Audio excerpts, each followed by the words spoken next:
I think we focus a lot on, long-term care insurance agents, estate planners, people like that, because they know, unfortunately, but we're the affluent, people that have money that can afford our services. Because right now, like we mentioned before, in traditional insurance and Medicare doesn't pay for these services. Right. And very few, we don't accept Medicaid vouchers. There are agencies out there that do, but we just chose not to go that route. Gotcha. And the main reason for that is just they dictate the price, and it's already tough enough for us to staff as it is. Yeah. So if they've got it at such a low price, then that means the caregivers barely make a minimum wage, and we choose to pay our caregivers on the higher end of what the state or what the city is. Right. Yeah. And then you can hold on to them longer. And we hope.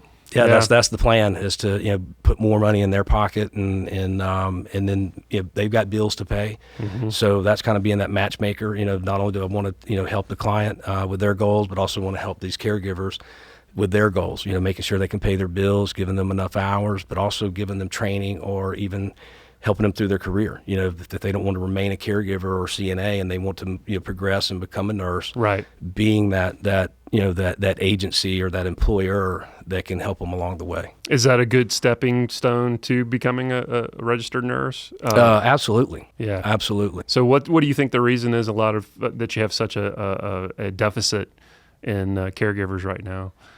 One of the big Hard reasons, work, or is it? Yeah. I think it is. I think it's also a change in our country. Yeah. I mean, you look at, and I hate to blame it on the millennials, but it's just, look, every parent's always wanted to provide more than what they had growing up for their children. Right. And I think it's just, we're all a product right now of having more than what our parents had. Right. And, the greatest generation ever, they came through the Depression. I mean, these guys and ladies, they worked their butts off, they saved.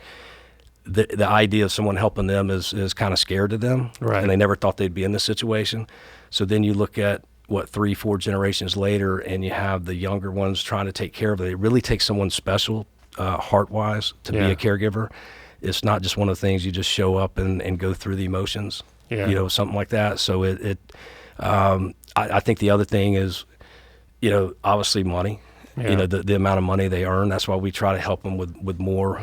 Like I said, I know we pay our caregivers higher than most agencies, but we also charge more. Right. And I pride our agency on that, is because this is an industry where competition usually means better pricing and better Right. for the client.